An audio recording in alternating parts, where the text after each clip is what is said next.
حضور نبی کریم صلی اللہ علیہ وسلم کو خالق کائنات نے یہ معراج جو عطا کی، اب اس پر بھی لوگ کہتے ہیں کہ نہیں جی یہ تو خواب کے اندر تھا، خیال کے اندر تھا۔ حقیقی جسم کے ساتھ حضور نے یہ معراج نہیں حاصل کی، سیر حاصل نہیں کی۔ آقا علیہ الصلوۃ والسلام نے خواب میں آسمانوں کی سیر کی ہے۔ تو اگر یہ خواب کا معاملہ تھا تو پھر یہاں پر مجھے یہ بتائیں کہ جب آقا علیہ الصلوۃ والسلام نے آ کر کے لوگوں میں اپنی معراج کا ذکر بیان کیا تھا تو پھر اس وقت جن لوگوں نے کلمہ پڑھا ہوا تھا، مسلمان ہو چکے تھے، وہ لوگ مرتد کیوں ہوئے؟ کوئی کافر خواب کا انکار کرتا ہے؟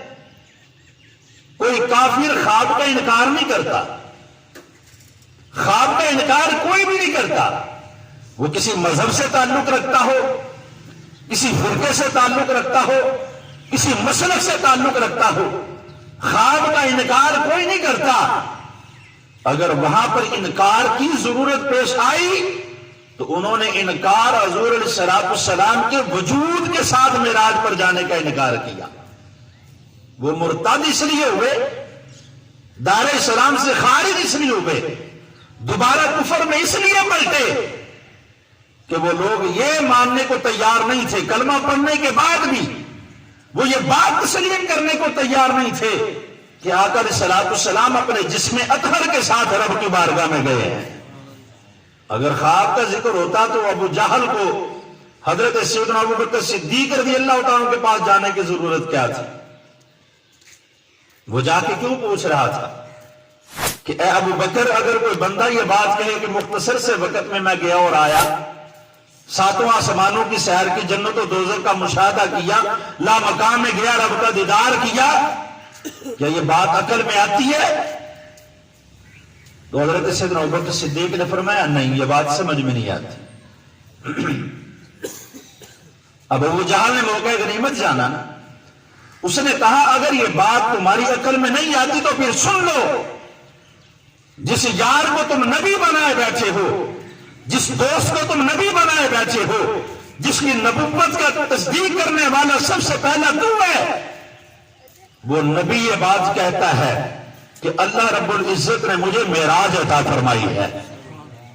تو حضرت ابوبکر صدیق رضی اللہ تعالیٰ نے کہا لعنتی، تو کسی عام بندے کی بات کر رہا تھا، یہ عام بندے کی بات نہیں، یہ رب کے خاص بندے کی بات ہو رہی ہے۔ تو حضرت ابوبکر صدیق نے اگر سنا ابو جہل کہتا کہ تیرے نبی کو خواب آئی ہے، تو ابو بکر کہتے کہ خواب آئی ہوگی، پوچھنے کی ضرورت نہ آتی۔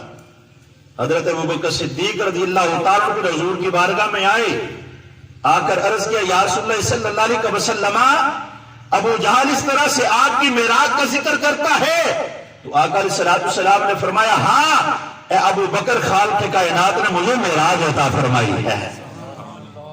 تو یہ 27ویں کی صبح جب حضور علیہ الصلوۃ والسلام فجر کی نماز کے بعد یہ ذکر بیان کرتے ہیں تو لوگوں میں شہرہ مچ جاتا ہے کہ پیارے محبوب علیہ الصلوۃ والسلام کو خالق کائنات نے معراج عطا کی ہے۔ تو پھر بڑے بڑے اس وقت کلمہ پڑھنے والے مرتد ہو گئے، کفر کے اندر واپس پلٹ گئے، لیکن وہی مقدر والے جو قرآن کو بھی مانتے تھے، پیارے محبوب کے فرمان کو بھی مانتے تھے، انہوں نے یہ بات کہی نہ ہم نے تو خدا کو بھی مانا ہے، تو زبان مصطفیٰ سے سن کر مانا ہے۔ اگر محبوب یہ بات کہتے ہیں تو ہم بغیر سوچے سمجھے اس بات کو تسلیم کرتے ہیں کہ خالق کائنات نے محبوب کو معراج ضرور عطا فرما دی ہے۔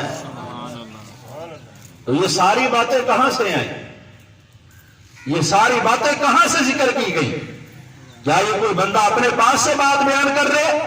نہیں، یہ باتیں پیارے محبوب علیہ الصلوۃ والسلام اپنی زبان اقدس سے بیان کر رہے ہیں اور خود اپنی معراج کا ذکر بیان فرما رہے ہیں۔ کس لیے؟ تاکہ امت کو پتا چلے کہ یہ امت بھی عام نہیں ہے اور جس کا امتی بنایا گیا وہ نبی بھی عام نہیں ہے۔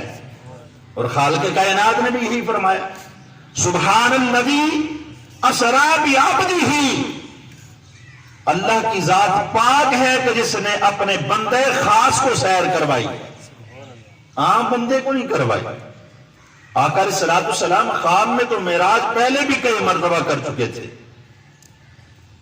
35 مرتبہ 45 مرتبہ اس طرح سے ذکر موجود ہے کہ آقا علیہ الصلوۃ والسلام پہلے بھی خواب کے ذریعے تو معراج کر چکے تھے، لیکن آج کی یہ معراج جس کا انکار 27ویں کو صبح کو کیا جا رہا تھا، یہ معراج خواب کی نہیں تھی بلکہ حقیقی تھی، کہ جس کا انکار کرنے کی ضرورت پیش آ رہی تھی۔ کفار ماننے کے لیے تیار نہیں تھے، وضو کا پانی چلتا رہنے کو تسلیم کرنے کے لیے تیار نہیں تھے، اور بستر کے گرم رہنے کو تسلیم کرنے کے لیے تیار نہیں تھے۔ اس لیے وہ انکار کر رہے تھے کہ ایسا تو ممکن نہیں ہو سکتا، ساتواں آسمانوں کی سیر کی جائے، لامکان کی سیر کی جائے، جنت و دوزخ کا مشاہدہ کیا جائے، بستر بھی واپس پلٹے تو گرم ہو، جس وضو سے پانی کر کے گئے تھے وہ پانی بھی چلتا ہوا دوبارہ نظر آ رہا۔ اصل انکار تو اس بات سے کیا جا رہا تھا، اور یہاں پر حقیقت کیا تھی؟ اس کائنات کا وجود کسی اور کی وجہ سے نہیں ہے، اس کائنات کا وجود محمد عربی کے وجود کی برکت سے ہے۔ اس بات کو ہمیں سمجھنا ہوگا۔ اب یہاں پر لوگ یہ سوچتے ہیں یہ کیسے ممکن ہے؟ میں کہتا ہوں خالق کائنات نے جب محبوب کو ہی اس دنیا سے آسمان پر بلا لیا تو اللہ رب العزت نے جس محبوب کے لیے کائنات کو بنایا تھا، اللہ رب العزت نے اس کائنات کے نظام کو وہیں پر روک دیا کہ اب زمین پر جب محبوب موجود نہیں ہے نظام بھی نہیں چلنا چاہیے، سارا نظام روک کے پھر دوبارہ سے چلایا۔ پتہ یہ چلا محبوب جتنی دیر کے لیے آسمانوں پہ گیا رب نے کائنات کے نظام کو وہیں پر منجمد کر دیا، جس لیے کہ لوگوں کو پتہ چلے اس کائنات کا وجود کسی اور کی وجہ سے نہیں ہے بلکہ اس کائنات کا وجود محبوب کے قدموں کی برکت سے ہے۔ اللہ رب العزت نے کائنات کے نظام کو روک دیا۔ تو آج اگر کوئی نہیں تسلیم کر لا تو نہ کرے نا، ہم کوئی منانے تھوڑے آئے ہیں، ہم تو یہ ذکر کر کے اپنے نامہ اعمال کے اندر نیکیاں لکھواتے ہیں، ہم تو یہ ذکر پاک کر کے اپنی برکتیں حاصل کرتے ہیں، اپنے رب کی رحمتیں حاصل کرتے ہیں کہ خالق کائنات ہمارے اوپر اپنی رحمتوں کا نزول فرما دے، اور اس معراج کا کچھ فیض ہمیں بھی اللہ عطا فرما دے۔ ہم تو اس لیے یہ ذکر خیر کرتے، تو کوئی نہیں مانتا تو نہ مانے، اس کی اپنی مرضی ہے۔